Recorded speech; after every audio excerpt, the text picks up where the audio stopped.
Okay, good morning or good afternoon, depending where you are in the world. We'd like to welcome you to the Youth Resilience in the Digital Age Conference. My name is Dina Ropp-Rees, and I'm with Boys and Girls Clubs of Canada, and I work as a club support manager. And I'm joining you this morning from beautiful Kelowna, British Columbia, and would like to welcome you all here.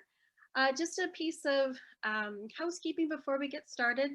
The sessions today are available in French. So if you look at the bottom of your toolbar, you'll see an interpretation icon. If you click on that, you can choose the language that you would like to listen to today's session in. It's been my pleasure to be part of the organizing committee for this week-long conference, along with the amazing staff at the Canadian Teachers Federation, and we'd love to welcome you to the conference. To begin our conference, I'd like to welcome Anik Baudry, who is the Director General at the Learning Branch for Employment and Social Development Canada, and she'll be giving our opening address for our conference. We'd like to welcome you and thank you very much for being with us this morning, Anik, and I will turn it over to you to open our conference. Thank you very much, Dina. Good morning, everyone, and welcome. J'aimerais vous souhaiter à tous et à toutes la bienvenue. My name is Anik Baudry, and I am a Director General at the Learning Branch within Employment and Social Development Canada, or as we call it, ESDC. Before we begin, I would like to start by acknowledging today that I am on the unceded and unsurrendered territory of the Algonquin people. From my home here in the National Capital Region, it is the land of the Pikwakanagan and Kitigan-Zibai peoples on which I live and work. During this virtual conference, many may be joining from other traditional territories, and I invite you to learn and acknowledge who the original stewards of that land were. Je vous encourage à non seulement reconnaître les habitants des terres sur lesquelles nous vivons, mais à prendre également le temps de vous renseigner sur les communautés autochtones auxquelles les terres appartiennent. On behalf of ESDC, the Boys and Girls Clubs of Canada, and the Canadian Teachers Federation, it is my great pleasure to welcome you to the Youth Resilience in the Digital Age virtual conference. Over the next 5 days, experts from across the country will discuss how to create safe, equitable, and accessible online environment for children and youth. As we look to the online challenges we face, from child protection to access for Indigenous and remote communities, to online safety and digital skills for kids, there is no doubt that a more cohesive and strategic approach to supporting online child and youth safety is necessary. Tout au long de la semaine, nous aurons la chance d'entendre et d'apprendre d'un grand nombre de panélistes qui sont prêts à accroître les aptitudes et les compétences numériques des enfants et des jeunes et de les aider à évaluer et répondre efficacement aux risques rencontrés en ligne. Nous sommes reconnaissants à nos conférenciers et panélistes qui nous feront part de leurs idées, outils, conseils et modèles pratiques et applicables en matière de sécurité en ligne. Our co-chairs of this week's conference are the Canadian Teachers Federation and the Boys and Girls Clubs of Canada. As supporters, we have the Achievers Women's Network, Ethos Lab, and the University of Ottawa. Also joining us today is a national coalition of stakeholders that is composed of Canadian organizations dedicated to keeping children and youth safe and secure online. The organizations of this coalition are ACTUA, the Canadian Centre for Child Protection, Connected North, Inspire, Jay's Care Foundation, Kids Boots Immunity, Kids Help Phone, Media Smarts, Mentoring Canada, Respect Group, and Variety Ontario. L'objectif de la conférence, la résilience des jeunes à l'ère numérique, est d'améliorer la sécurité en ligne des enfants et des jeunes à travers le Canada. Compte tenu des effets profonds de la COVID-19 sur les enfants et les jeunes, cette conférence arrive à un moment critique pour beaucoup d'entre nous alors que nous nous demandons comment garantir de la meilleure façon possible que les enfants et les jeunes puissent continuer à accéder en toute sécurité à des soutiens importants en ligne et à poursuivre leur apprentissage. At ESDC, we learn about the important conversations that many organizations here today started having at the onset of the pandemic around online safety. This happened through the Connectivity Working Group that was a part of the Safe Kids initiative led out of the Department for Women and Gender Equality and Rural Economic Development. One of the many investments the Government of Canada has made to support young Canadians during these unprecedented times was to provide $15 million to the Supports for Student Learning program in ESDC. This is a program that I proudly manage.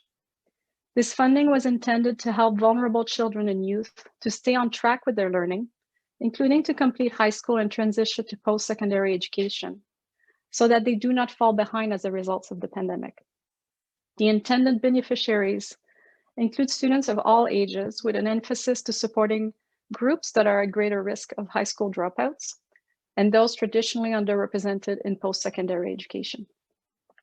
With this funding, we have been able to help a number of youth-focused organizations to both rapidly move their after-school supports and services online, such as mentoring and tutoring, and also increase the connectivity of children and youth, particularly those most affected by the digital divide. By March 31st, 2021, this funding is expected to reach up to 15,000 vulnerable children and youth and help ensure that they do not become further marginalized as a result of COVID-19. We're almost at the 1-year mark now, and I'm happy to say that we have collectively seen outstanding innovation and collaboration within the youth serving space, as well as across governments and sectors, to help ensure that our children and youth are equipped and well supported to persist in their studies during this time.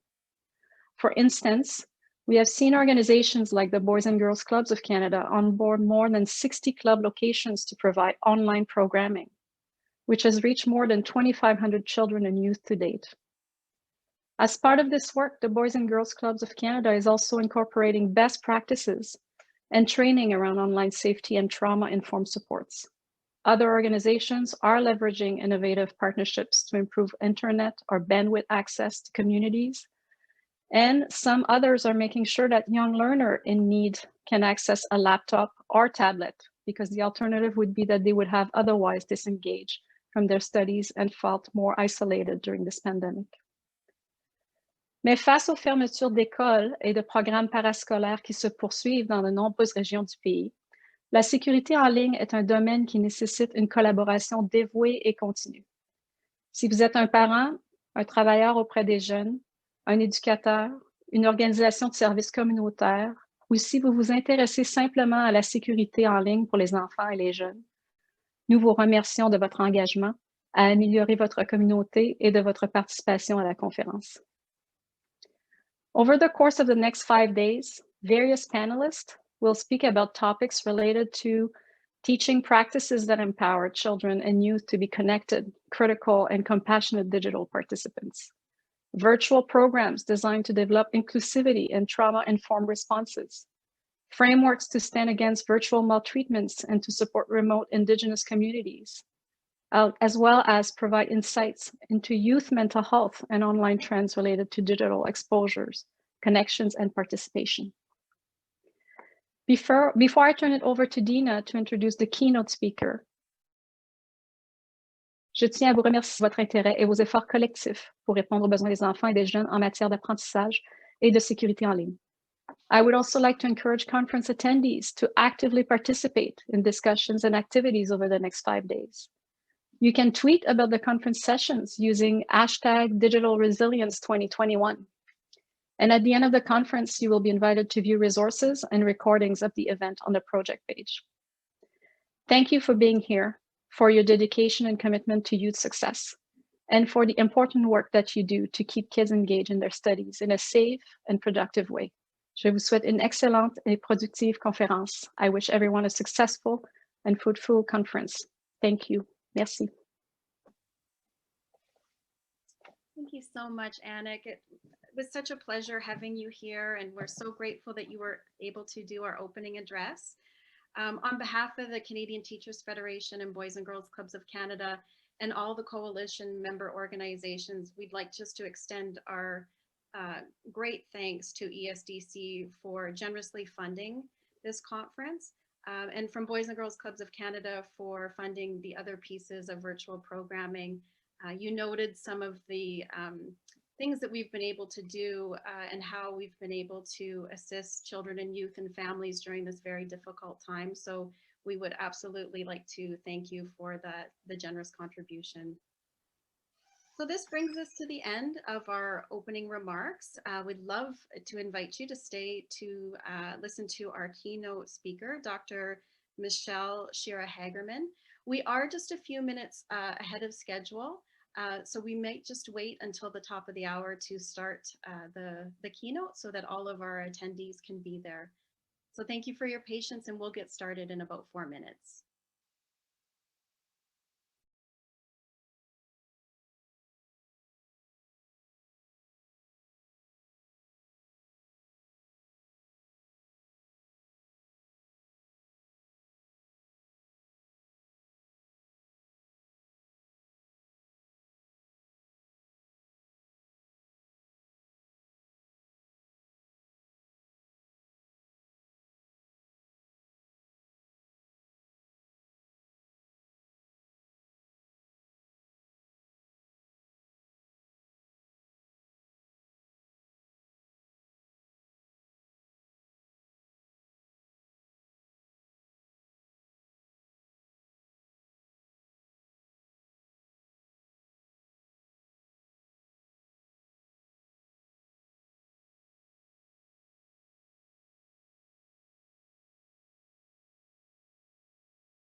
Okay, now that we've reached 9 a.m., I'd like to say good morning or good afternoon, depending on where you are, and welcome to the Youth Resilience in the Digital Age Conference.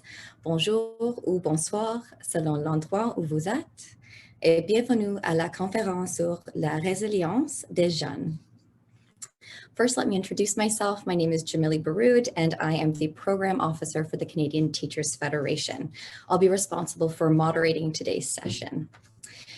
On behalf of the Canadian Teachers Federation and the Boys and Girls Clubs of Canada, we would like to recognize the contributions of the First Nations, Métis, and Inuit peoples of Canada. In honor of reconciliation in education, we acknowledge and give gratitude to the Indigenous peoples whose lands we are on today. Before we begin, I'd like to recognize that this initiative was made possible by funding from the ESDC.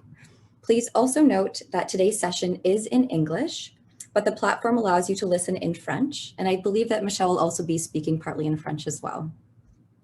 At the bottom of the screen, a choice of French interpretation is available when you click the globe icon on the right-hand side.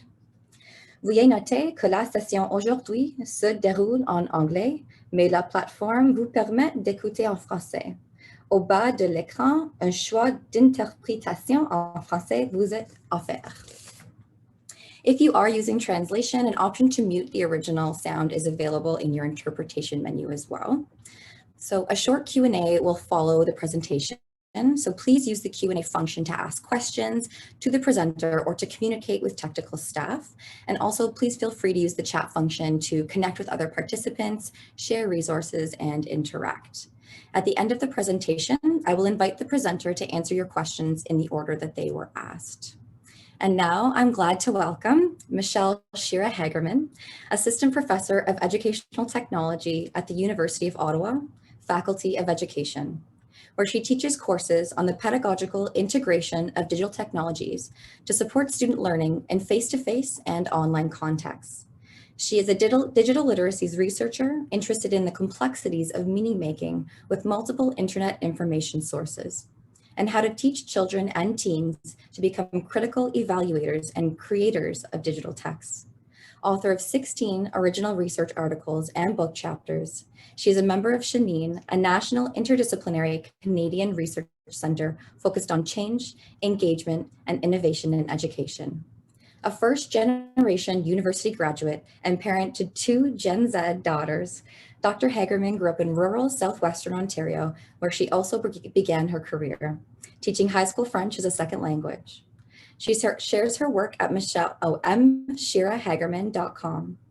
Her presentation this morning is called Safer by Design, a call for teaching practices that empower young people to become more connected, critical, and compassionate digital participants. Welcome, Dr. Hagerman, and thanks for being with us this morning. I'm muted. Thank you. Thank you so much, Jamili. Merci énormément pour cette introduction très généreuse.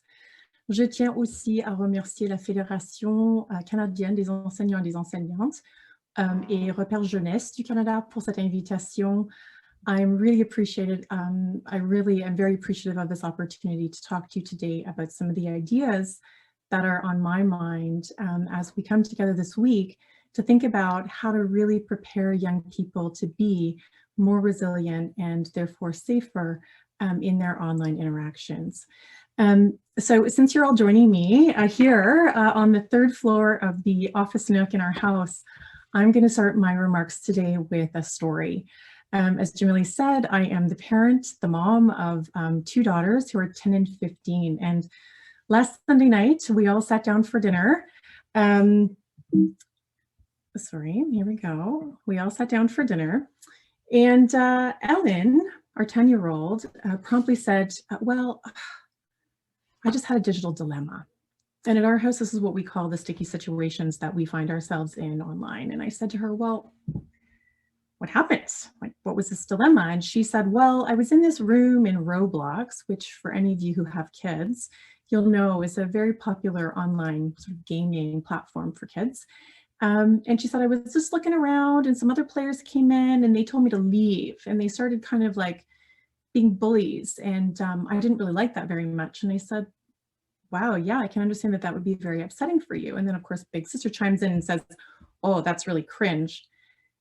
And we had a conversation about how that made her feel and what she did. And she said, well, they ganged up at me and I didn't like that. And I said, well, what did you do? And she said, well, I told them I wasn't going to leave. I stood up for myself and I reported them.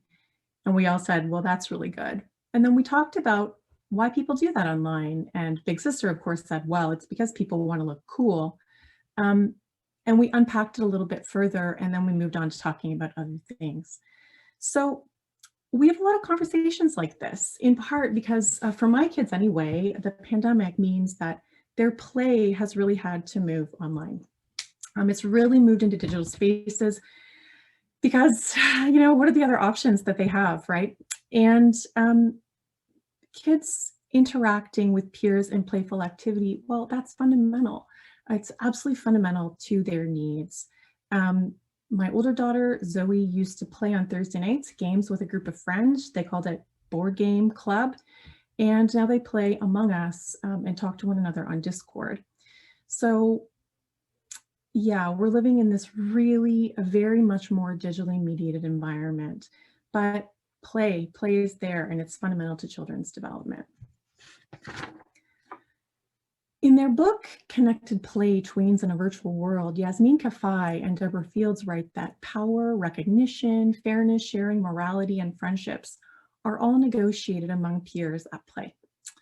Online, kids also engage in these activities.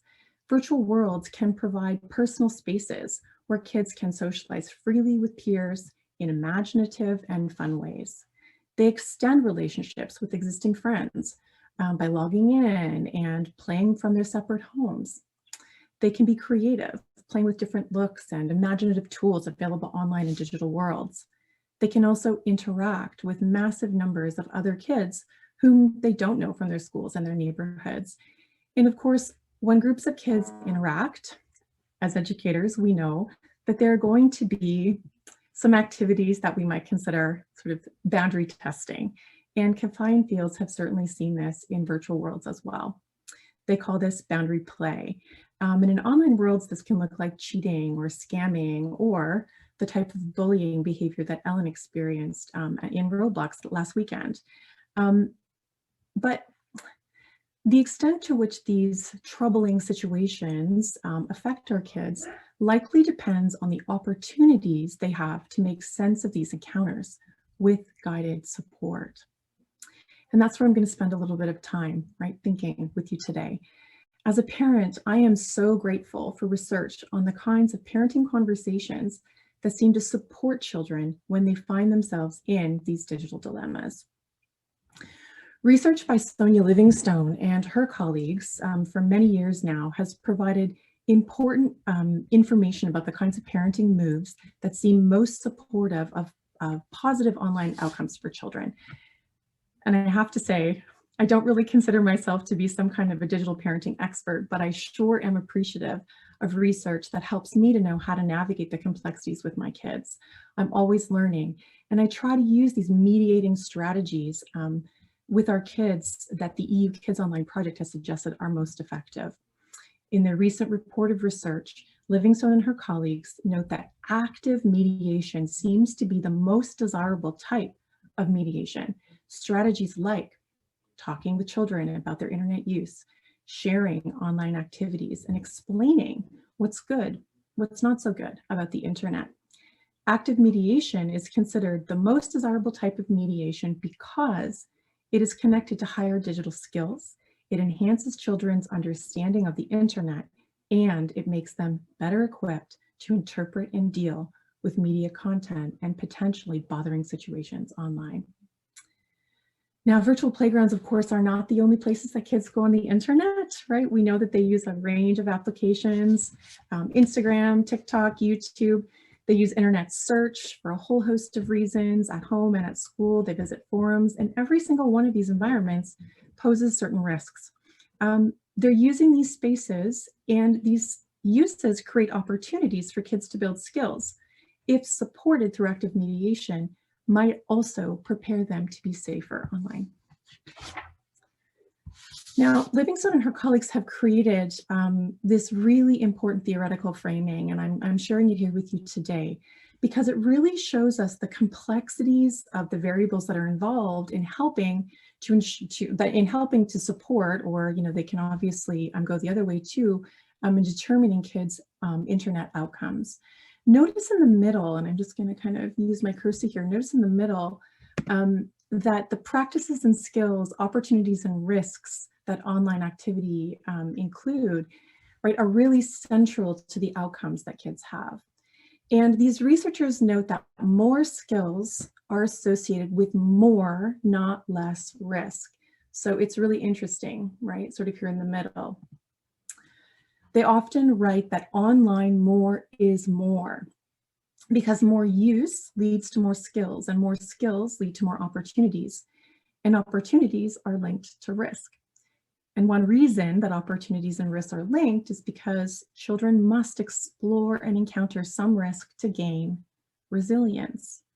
Also, exploring for information for fun leads to unexpected risks, because the online environment is not always designed with kids' interests, in mind. We see pop-ups, we see ads everywhere, but more skills could reduce the harm that some children experience from online risk. So I think this is where in education, as educators, here we go, I think that we can be doing more. I think that we could center these same helpful mediating strategies that are recommended for families. We could be using them more in our classrooms. We could engage our learners in more conversations and create more opportunities for our students to build digital skills that will enable them to understand the internet as a system and to cope with the digital dilemmas that inevitably they will encounter. Now, through our ongoing analyses of conversations that we had last spring with 50 educators from across regions of Ontario, we're learning that teachers see particular digital literacies needs in the area of online participation. I'm going to draw your attention to this kind of orange quadrant down here. This is a framing of digital literacies that my colleague, Dr. Megan Cottenham-Capel, and I are using in this research. And teachers are telling us that kids are struggling to negotiate conflict, share information, to contribute to digital conversations. For example, one teacher told us, I don't think any of my students would be able, if someone posted something and someone commented on it like, I have a different opinion, I don't think any of my students would even, I think they just delete it. They wouldn't try re-engaging. They're not empowered enough because they don't have the confidence, or because they don't have the skill. They actually need to feel reminded that it's okay to disagree with each other's opinions and ideas, but to do it in a way that's respectful and encourages people to still engage in those discussions. So we see in this quote here that this teacher really does understand that relationship between skill and empowerment, right? She understands that kids need more opportunities to start to really develop these complex skills. In the Young Canadians in a Wireless World project, the fourth phase of it, led by Dr. Valerie Steeves, Samantha McAleese, and Dr. Cara Brisson-Boivin, and published by Media Smarts, they offer this definition of resilience, of online resilience in particular. Et je vais le lire en français ici. La résilience, je m'excuse, c'est la capacité d'une personne à réagir à des environnements ou à des circonstances changeantes et parfois stressants ou défavorables, ou à s'en remettre. Dans le contexte de la vie en ligne, cela s'exprime le plus souvent par la nécessité pour un jeune d'autoréguler efficacement son utilisation des médias afin d'augmenter sa résilience lorsqu'il s'agit de contenu ou d'expériences potentiellement nuisibles ou inappropriées. So here in this definition, we see a focus in part on resilience as a response to challenge, and it is, right? Resilience requires challenge, it requires risk, it's a response. But I've also learned, thanks to conversations over the past year with my colleague, Dr. Tracy Vinecourt, who's the Canada Research Chair in School-Based Mental Health and Violence Prevention, and an incredible math teacher in the Ottawa-Carleton District School Board, Evelyn Desforges, who asked me to supervise a scoping review that she did as part of a graduate study program. I've learned from them that some researchers consider resilience to be a process, not just an outcome. Resilience, it's not a static thing, right? And I think it's important for us in schools to keep this in mind, because given that life is always changing and always bringing us new challenges, the process of responding resiliently, of overcoming challenge, depends in part on the protective factors that exist around us and that we've been able to cultivate or develop within ourselves. So I think that as we think about designing for online resilience, I argue that we need to be much more intentional in schools about the design of learning that evolves as kids grow, that equips them to deal with a range of situations over time. In that model, we see that as the opportunities, right? And in contexts that provide them with the protective supports that they need. In her book, Dr. Lucy Pangrazio provides a masterful and nuanced portrait of the complexities of the digital identities, practices, and needs of 13 young people who participated in a series of interviews, conversations, and workshops with her over a year. And in this work, she shows us how digital media frames so much of the identity work that young people do in their lives. And for our purposes today, this book is really important because she also shows us how, on balance, young people have not had sufficient opportunity in school to access learning that empowers them to know the structure of the internet, or even to understand how the myth of the digital native, that very powerful discourse that many of her participants were using to describe themselves, has likely undermined important learning and access to experiences that would help them to feel more empowered and more agentive online. So in all of the other ways that kids benefit from guided support at school, I think that they could benefit a great deal more from intentional guided supports around their internet use and their internet skills development. But developing these skills requires us in schools to also think a little bit about risk, right? Because, right, as I've learned from my colleagues who are resilience researchers, resilience requires risk, but in schools, risk is complicated. As educators, we have a duty to protect our students, right? We work in the public interest, and this is fundamental to the standards of practice for our profession. And for important reasons, when it comes to safety, we take no chances. This is, after all, what the public expects from us, and certainly it's what we expect from ourselves. But what do we do then? Well, we ask kids and families to sign acceptable use of technology policies that explain what not to do. Don't share personal information, for example. Don't do things that compromise our network infrastructure. And then for safe measure, we use technologies to filter content, to restrict access to certain places online, to surveil students' activities. And in my view, these are those just say no approaches, because usually they're not sufficiently embedded in broader digital safety programs designed to equip and empower kids with the digital skills that seem to mitigate the impacts of digital dilemmas. Furthermore, they situate kids as vulnerable in some ways, right? We're telling them that they're vulnerable rather than capable of solving problems. I met a dad on the playground in our neighborhood a few years ago, and our kids were on the same play structure, and we struck up a conversation, and he asked me what I did, and I said, well, I study digital literacies, and he immediately said to me, my daughter is terrified of the internet. Every year, the school brings in this speaker who tells kids about these horrible things that have happened, and that's fine, except that nobody then tells kids what they can do to navigate the internet safely. And he said, I can't even get my daughter to use email. She's just totally avoiding the internet, and I don't know what to do about it. So in that moment, I took a deep breath, and I really didn't know what to say either, except that I realized that her needs weren't necessarily being solved either if she was feeling afraid all the time. And I understand the kids have to know what not to do, and they have to have knowledge of how not to repeat the mistakes that other kids have made. And for a time, I do think that these were probably sufficient messages, right? As we started to understand what this whole internet thing was going to look like. We needed kids to understand what the hard no's were, like no installing viruses. But I think now we need to have some deeper conversations. We have to ask ourselves whether this is enough. I think we need to think about where the online risks are situated for our kids today, and what factors contribute to their vulnerability, sort of in a more fulsome conversation.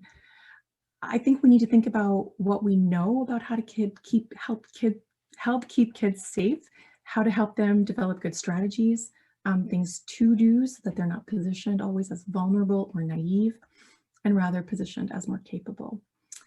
And I think that if we have a duty to protect our students, and we know what skills now can become protective factors, skills like how to socialize and share and negotiate in digital spaces, how to deal with digital dilemmas in ways that do keep them safe, then maybe it's time to rethink and revisit the threshold of risk that we can accept in schools and design programs that empower our learners. Now, more research is definitely needed to inform these decisions, But I think we can begin our conversations by focusing on work in 3 areas: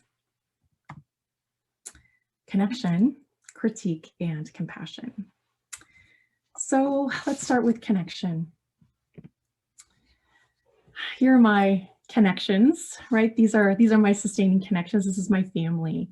But as I think you've probably sort of heard in my conversation so far, the boundaries between our sort of personal connections and our digital selves, these are very fluid and very nebulous kind of boundaries that we're all navigating, especially now during this pandemic.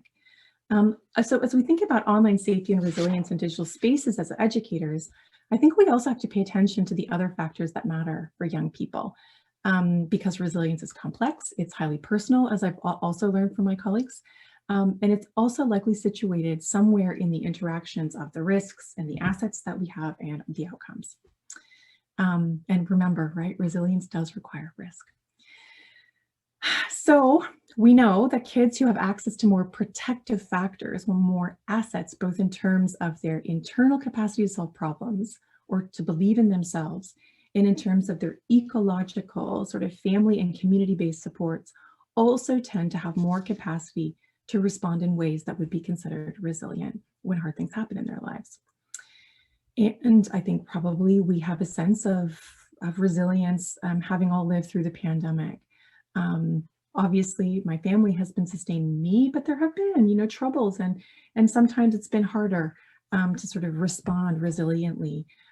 But I do have to say that one member of our family has been especially helpful, and I'd like to give a shout out to all of the family pets out there who've been working overtime as emotional support animals this year. That's Pippin.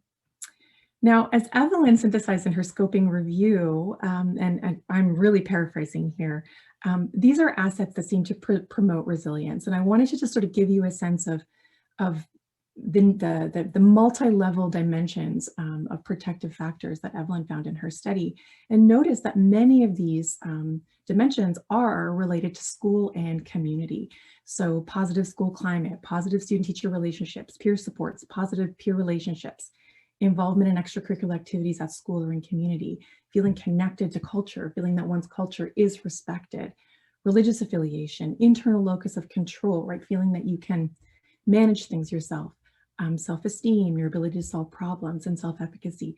These are all things that Evelyn found in her studies there were 68 studies of high school students. These were all things that predicted resilience. And I think it's really easy in education sometimes to see the kids who are resilient. We don't always recognize, though, or see the complexities sort of that are under the surface for kids for whom it's much harder. And given the importance of positive school climate and strong student-teacher relationships for supporting resilience in general for young people, I think it's important to really ask whether we are creating, these layers of support for all of our students, especially for kids who may be experiencing disruptions in their lives, who are uncertain about their place or how they feel or who they are, kids who have suffered because of systemic racism, systemic inequalities. We really need to work hard to ensure that kids who may be at risk offline don't experience additional marginalizations online. Here are some students participating in a research study that I've been so lucky to work on for a few years. I've been working in their makerspace, and here they are in a cafe school located in downtown Ottawa, talking to an artist about his work, and they're creating videos to highlight the amazing work happening here. And I think this is a great example of what Chris Gutierrez calls the third space. She's written about this with colleagues for a long time. For children and teens who are newcomers, language learners, living through social, cultural, economic transitions, learning to overcome traumas, these third spaces can offer important supports. In her research, third spaces are connected to schools and support important literacy skill development for academic purposes, but that are also free from the structures of power in schooling that can leave so many students out. These third spaces are rooted in community cultures and priorities, and they're led by people who understand how to build trust and create context for real talk, real connection, and deep learning. So I won't read this whole quote by Gutierrez, but I think the important thing is that last line. She says that third spaces are transformative spaces where the potential for an expanded form of learning and the development of new knowledge are heightened. And given the breadth of community engaged partners and organizations on this call today, one way to center connection for these young people may be through intentional collaborations informed by Gutierrez's notion of the third space that exists in between school and home community. As schools, I think we can also be supportive of families, to encourage families to connect in new ways with their children around screens and in ways that strengthen relationships that are part of that, constellation of promotive factors. Now, these are a lot of numbers, so I'm just going to focus your attention over here to this third column. And as we can see in this chart from the EU Kids Online report, when kids do encounter troubles online, they're most likely to turn to their parents for help. And actually, they're least likely to turn to their teachers, which I'm going to come back to and kind of interrogate a little bit later.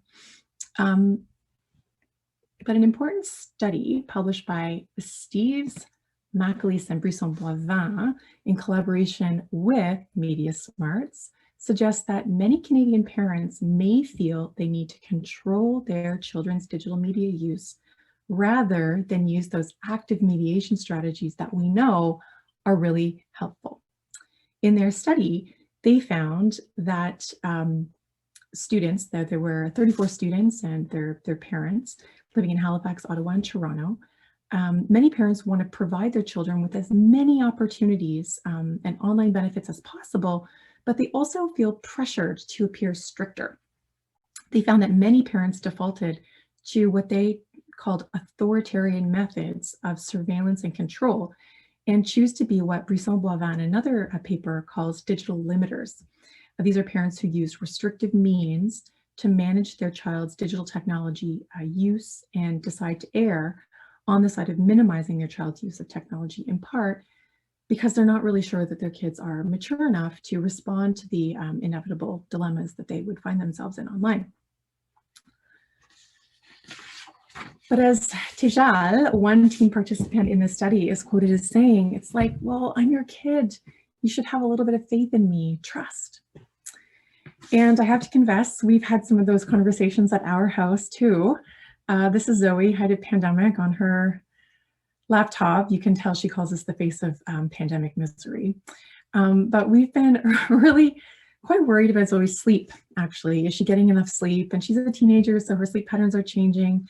But in the summer, I thought, okay, we gotta make sure that this device thing is under control. So I said we were going to implement a no devices after 9:30 rule for a couple of weeks to see if that would help her brain to calm down, and then she could go to sleep. So basically the conversation every night for 2 weeks went like something like this. I held up my hand and I'd say, okay, 9:30, time to hand over your phone. And she'd say, fine. But this is not teaching me to self-regulate, Mom. This is you not trusting me to turn off my device when I know I should. And I say, of course, no, I trust you. But I read on the internet that the blue light from screens can disrupt signals in your brain or something. And I don't know, but I just think it would be better if you didn't have it and you'll go to sleep. And then she would always say, oh, but I feel like you don't trust me. This is not helping me. I use my phone to play calming sounds that help me go to sleep. So after 2 weeks, I had to admit that my little experiment was a failure because she wasn't getting more sleep. And I also then worried that I'd undermined our relationship when she was already tired and worried and she wasn't getting enough sleep, but right, that cycle. So we decided to focus less on the devices and more on exercise and talking to our family doctor about, getting some more information. And I feel like I probably should have known better because there is research to suggest that this was the likely outcome. Valerie Michelson and Valerie Steves in 2020 wrote this brilliant paper where they found that when adults do, this is actually from the introduction, they found that when adults do micromanage young people's technology use, the results are often a weakened parent-child bond and feelings of guilt and shame. Moreover, when adults are overbearing around technology use, young people will often take their networked activities underground. And this exacerbates problems around usage because young people now have even less access to support from adults who might help them if they run into trouble online. And as a parent, right, that's a troubling situation to consider. So connection, I really think that that's the first principle, because in addition to our duty to protect and education, I think we also have this obligation to the ethic of care, right? Nell Noddings talks about teaching as caring work. And so I think that we can question our just say no approaches. I think that we can help families to connect around tech.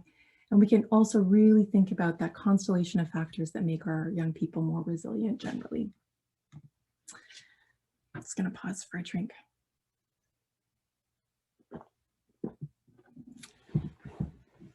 So the second thing that I'd like to talk about here is critique. I'm going to spend a bit of time sharing some ideas for how we might mobilize strategies over time that open opportunities for kids to hold digital practices, their own digital practices, and those that they observe of others up to critique.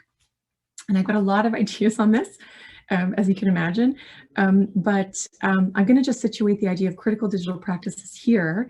And then I'm going to share a few examples of what we might do in classrooms to take kids progressively, right, and in ways that are developmentally appropriate and that reflect that sort of notion of resilience as process into deeper understandings of how the internet works and what social practices they need to know, question, and think about before they get involved, right? So for me, critical participatory practices, right, are those resilience enabling practices. They're informed by knowledge of how digital systems are designed, by the values and ideologies that digital systems advance, the interests that digital systems serve, and by understanding of power, who has it and why. Evidence, again, from our own study of 50 grade 4 to 6 teachers from all regions across the province of Ontario, again, are showing us that teachers know they need to be doing more to support these digital critical participatory practices. This teacher says, you know, we make a lot of assumptions that kids know how to use tools, and, you know, you're a teacher and I'm a teacher. My best friend's a high school teacher and she has very similar complaints as I do. So we make assumptions that kids know, but they don't know. They actually should be taught technology courses, you know, like what's that expression? When people can, they will. Kids don't know how to do it, she said. So I'm going to pause for a second and let you analyze this little doodle. Last year in grade 9, Zoe was encouraged to draw doodles in her sketchbook in response to one-word prompts for the month of October. It's this thing called Inktober. And here's what she drew in response to the prompt bait. So take a look at the image and maybe just consider how Zoe is actually being critical of digital systems here. And maybe think a little bit about how she's represented vulnerability and power. And you're welcome to share your thoughts in the chat. I'm not sure I'm going to be able to see the chat. Well, actually, I can try to open it up here and see if there are any comments.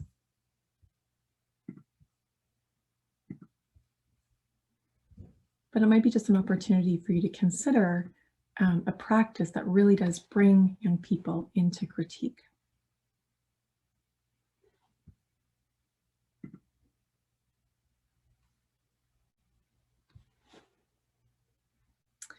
So Lucy Pangrazio basically suggests that kids need opportunities like this one to critique the structures of the internet, not in ways that only center trust or distrust, but also in ways that help them to examine matters of concern to them through creative interpretation, through creative work.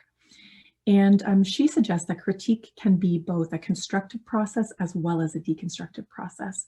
So for me, I see this little person, right, who really wants love, affection, connection, and yet, right, is sort of under this trap that's managed here by Instagram and Snapchat.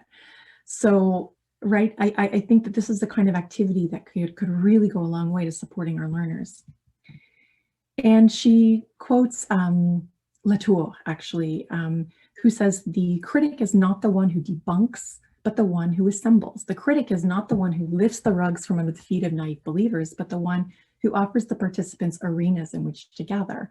So in this very idea of critique, there is also this idea of connection, right? So bringing groups of learners together to really hold up the practices of the internet seems to be a very good way to support the development of these skills.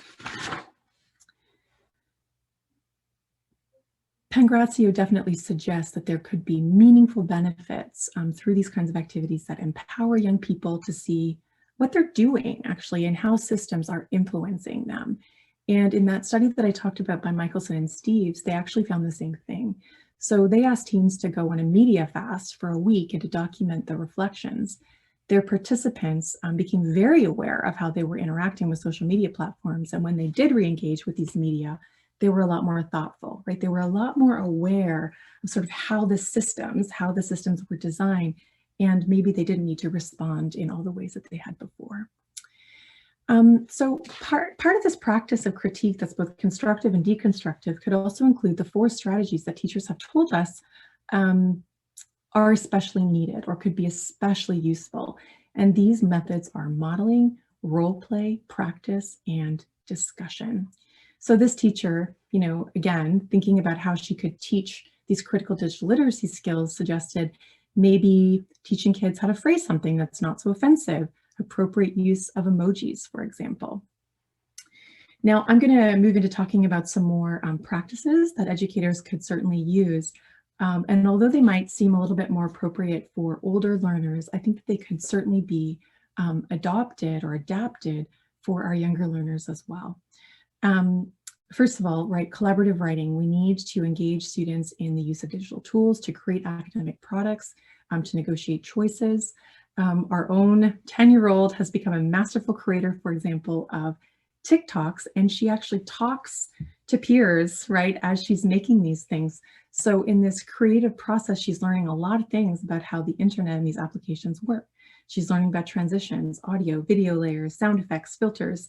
And this has become a great conversation starter for us about risk and reward of social media platforms. It's helped her to see how video creators use certain tools to elicit certain emotional responses.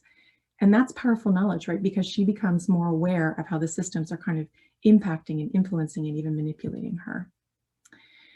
So young people need multiple opportunities to practice, right, these skills. And we need to actually engage them in difficult conversations. Ask them about anonymity and how that actually influences how things happen online and what people say. Talk about trolls and why people troll and whether all trolls are human, and what's the power structure kind of undergirding some of that work. Explain to them, what is the internet anyway? What are algorithms? What are personal data? We need to give young people like the vocabulary so that they understand sort of the systems that they're using.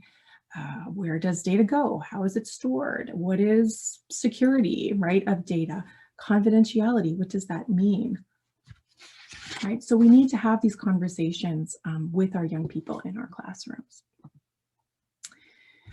We can also create opportunities, as does my colleague, Dr. Diane Watt at the University of Ottawa, for young people to produce and share videos that speak back to troubling, dominant discourses that don't represent who they are or how they want the world to understand their humanity.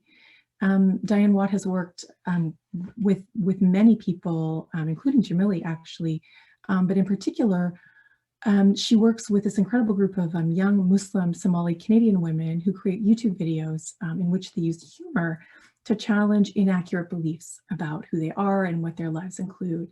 And to me, I think this is a brilliant example of how we can prepare young people to sort of take back digital spaces and places in ways that honor and respect their humanity.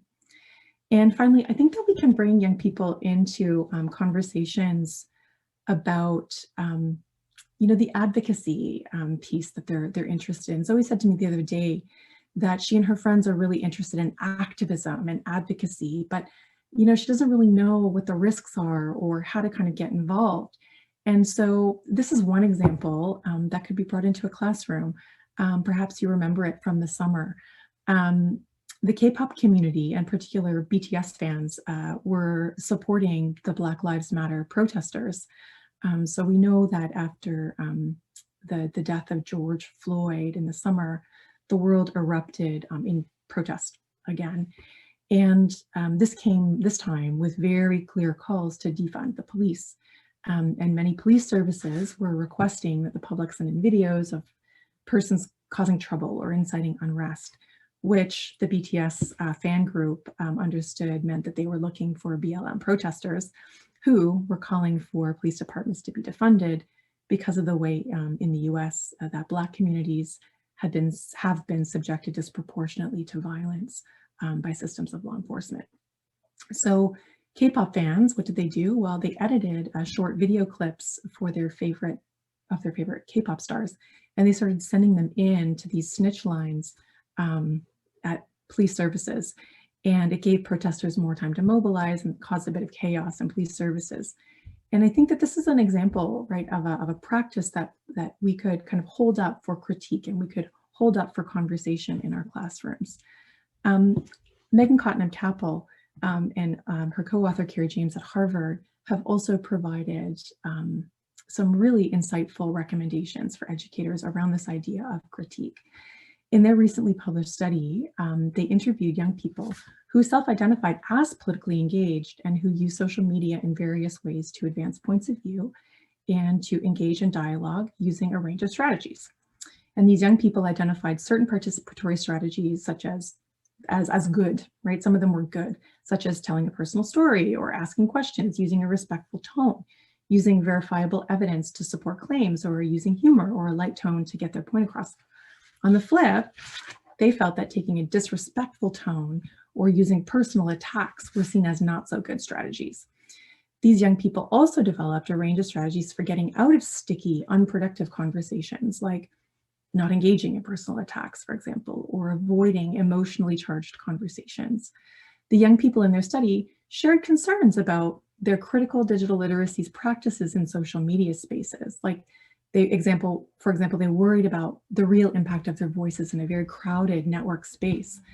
They wondered about whether they could ever expect to change anything really, or whether they just talk to the people in their networks and their filter bubbles, reflecting, right, and understanding of the way that algorithms systematically organize posts using assumptions of relevance, and as Eli Parze told us a decade ago, creating filter bubbles. So I think that these are really great strategies grounded in research that we could use, right, as we realize that kids need, a range of opportunities to engage in questions about online participation. And they encourage these strategies with educators in classrooms. So listing features of good and not so good strategies for online dialogue across various platforms, analyzing discussions that students have had to identify the good and the not so good, sharing and developing strategies to prevent conflict in online dialogue, reflecting critically on the risks and opportunities of online dialogue, and anticipating consequences. So critique really is about connection, but it's also about holding up those practices and those systems in ways that enable kids to really understand what the internet is all about. And I guess this is sort of my call back to that chart where we saw that kids don't talk to their teachers. I do wonder, right, if we are teaching digital skills through critique, maybe students will know that they can talk to us about the kinds of troubling situations that they find themselves in when needed at school. So my final point here is about compassion. Remember back to Ellen's digital dilemma, the Roblox players who were bullying her avatar. Well, I think that compassion, when it's modeled for kids and experienced by them in the important spaces of their lives, at home, at school, in their community-based activities, in their spiritual and religious communities, and also online, I think it makes it easier for them to be compassionate in their own interactions with others. And my only thought here really is that we think about designing for digital safety and resilience in systems of schooling in ways that center compassion. I think that we might revisit and question the ways that we could create more compassionate and equitable learning environments for all of our learners, so that compassion is just easier for them to receive and also to give. The internet is us, isn't it, right? It's full of all the beautiful diversities that connect us in our humanity. It's full of all of the tensions, the struggles, the troubles, the interests that show who we are, right, as individuals, as societies, as communities, as countries. And I just wanted to sort of bring us back right to that moment of Ellen, right, in her digital dilemma, and think a little bit about how we can prepare kids to be compassionate. So I hope that my comments today have enabled you to see pathways forward, pathways toward new conversations about how to manage risk in schooling while also centralizing what we understand about the role of digital skills and opportunities, right, in this broader conversation. As evidence suggests, active mediation and support with multiple opportunities to explore and critique a range of digital dilemmas over time, this is really where in education we can support this effort. I think we can do so much more to support resilience online than we've been able to so far. But I think it requires a process view, and I think it will require us to think about the full scope of our students' lives. In school, this means we need systems that enable us to listen, to trust, and to position young people as powerful digital decision makers so that they can cope with the inevitable risks that they will encounter in their lives that are mediated by network technologies. So with that, I'd like to say merci, and I invite questions.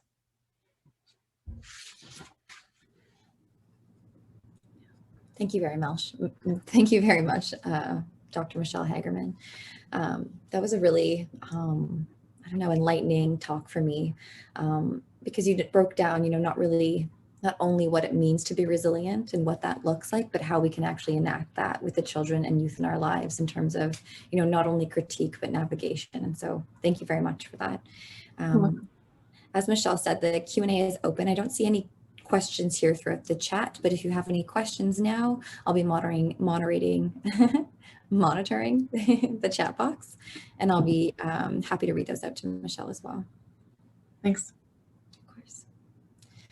As we wait for questions to come in, Michelle, I was thinking as you were chatting about these digital divides that we're experiencing right now, and some of the questions that I get from a lot of teacher candidates is, how do we encourage students to be critical of the internet when they don't have access to it inside of our classrooms, whether it's a device or to Wi-Fi in general? And so I wonder if you have a response to that, just as we wait for these questions to pop up. A, is it possible? And B, if it is, what are some of the steps that we can take to encourage it? Yeah, so Jimmy, such a great question. I mean, I'm very concerned actually about the digital divides that exist across Canada for young people, right? We understand, I mean, it's all well and good to talk about, as you mentioned, right, about building resilience online, but like the first point of building resilience and skills is access, right?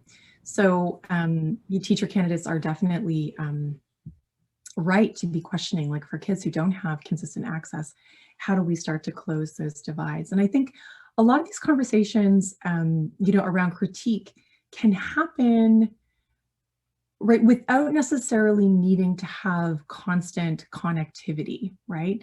So, the evidence that I've read certainly suggests that it's when we hold up the practices kind of like a bit at a distance that we can actually engage with developing the dispositions, the mindsets, the awarenesses that we need to have when we do ultimately, right, explore these places on the internet. So I think, I think about teachers working in rural contexts. I mean, in our study, we definitely talk to teachers who have like 5 old netbooks and, spotty internet. And their kids are not online every day, like kids in, affluent or urban centers.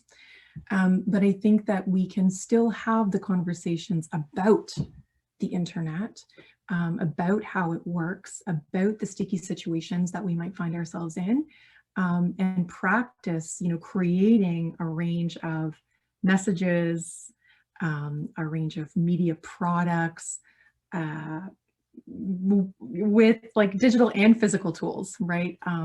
That support the development of those dispositions. Because I mean, in my own work, early on I studied, and I'm gonna come back to this work as well, but I did a study of teaching kids to do research on the internet.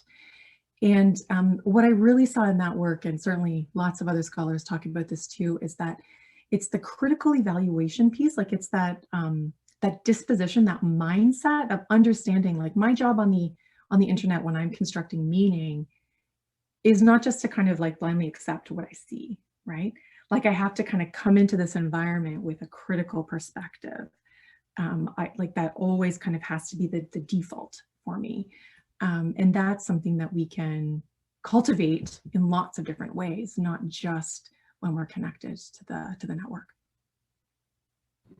Thanks, Michelle. You're welcome. I don't see any questions here popping up in the Q&A quite yet. Do you want to wait a couple more minutes? Yeah, of course. Perfect.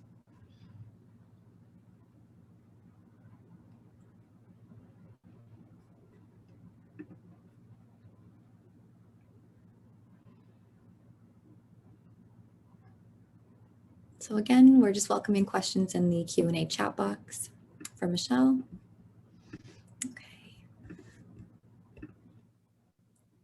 We do have a comment from Michelle Stone. It's just saying, thank you for the great session. She was curious if we're able to use or share the image that your child drew. Yeah, I can certainly, I mean, she's downstairs. I can certainly ask her permission to share. Absolutely, of course. Yeah, I've shared it with others as well. I know that Lucy Pangrazio used it in a talk as well as an example of that sort of critique through construction, right? And so I'd be happy to ask Zoe. So please get in touch, Michelle, and I'm happy to just email you the file. I wanted to note as well that during the chat, Emily Hartman noted that she found really interesting the visualization of hiding behind technology and social media. It was a really great depiction of that. Yeah, thank you for that, isn't it? I know. Yeah, Zoe and I had lots of conversations about it. And, you know, it was something that she drew as she was just starting to kind of get in, like she was 13, 14, I think, just starting to kind of engage with the social media use. And it's been a really useful conversation starter for us. Yeah, we have a question here from Dan as well. So he says, we've seen a rise in the acceptance of alternative facts, and how do we impress upon children and youth the difference between verifiable facts and opinions? Such a great question. Yeah, so yeah, in just a minute, a response. How do I respond to that one? Well, okay, so I think that some of the strategies that that James and Cottenham Capel that I shared with you in that list are actually really useful for helping kids to determine sort of the likely truth, right, that exists kind of within a source of information. So there was a really great study conducted a few years ago where basically there were like two versions of a story kind of held up to the participants, and they had to kind of like make guesses about like how likely, you know, these things were to be true, and they kind of had to rate the trustworthiness of like several statements. And it was a really brilliant study because it brought kids into conversation. Like they had to negotiate with one another why they made the decision about how trustworthy this piece of information was, and like how they could justify their thinking. And then they had to listen to other people talk about why they thought their rating for how true this thing was truer, right? And I think that it's in that sort of intentional negotiation that I think we can really bring kids together. I mean, that's really one of the most important roles of schooling, I think, right? Is kids need to have opportunities for their ideas to be kind of held up in a respectful, safe space, challenged, debated, discussed, because then they know that their ideas are valuable, right, to their community. So first of all, that's very important. But then for them also to understand that, yeah, I live as part of a community and we're all going to kind of come at this idea a little bit differently. And, oh, you know, that person's ideas are also quite legitimate. So I think that dialogue is really, really important. And I will, Dan, just direct you to some resources at the Stanford History Education Group has a range of really useful teaching materials. If you're looking for teaching materials that really help educators kind of get into the nitty-gritty of teaching critical evaluation. Thank you, Michelle. We have one comment and one question that I'll read both real quick. So Julie, it's certainly a challenge to set boundaries while actively engaging youth to also take ownership and responsibility for their use. And then the question coming up is actually quite related. So what are your suggestions for building that core trust element with youth? We know that heavy topics like bullying, trafficking, and violence can be one part of existing in online spaces. And I wonder about how educators and practitioners can feel prepared to respond when you share these experiences. Yeah, that's such a great question. I suspect there are probably people on the call who are in some ways much better qualified to answer this than I am. But Jamila, could you kind of circle back to the crux of, I don't see is in the Q&A the question, or I don't see it in the chat myself. I just want to make sure that I'm understanding. Repeat it for sure. Yeah, would you? Yeah, so what are your suggestions for building that core trust element with youth? I guess that's the first part of the question there. Yeah, so core trust.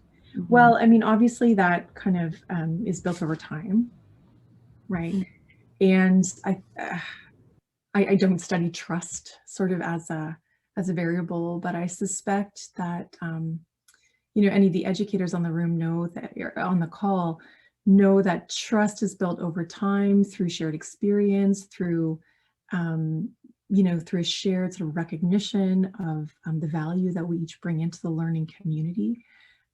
So intentionally naming, our strengths, that can go a long way. And also, developing that strong teacher-student relationship is really, we understand that is a predictor, right, of resilience. And it can really be developed in small ways, like just giving thoughtful and careful feedback that really honors, right, the contribution that a student made to their work, making connections to them. So there are lots of complex ways that trust kind of works in a school environment.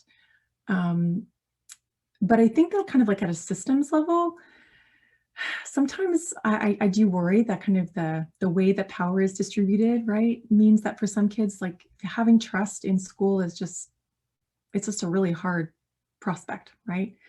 And so I think that systemically, there's a lot of conversation that could be happening this week, right, about how we address kind of power and the way that it's used and leveraged in schools in ways that undermine that trust. Thank you so much, Michelle. It was a wonderful answer. There's no more questions in the chat, so I might just end it there for now. If you have any additional questions, please let us know. Please email us. But again, this brings us to the end of the session. We invite you to view the resources and recordings of the event on the conference page, so digitalresilience.ca, and to tweet about the conference session using Digital Resilience 2021, and to tag us on social media. So thank you again, Dr. Hagerman, for answering those questions and for the great presentation on how schooling needs to replace simple and authoritative just say no approaches to online safety with a more complex design that will empower youth to feel more connected, critical, and compassionate. It was a pleasure to have you with us. Thank you all for attending. Merci à toutes et à tous.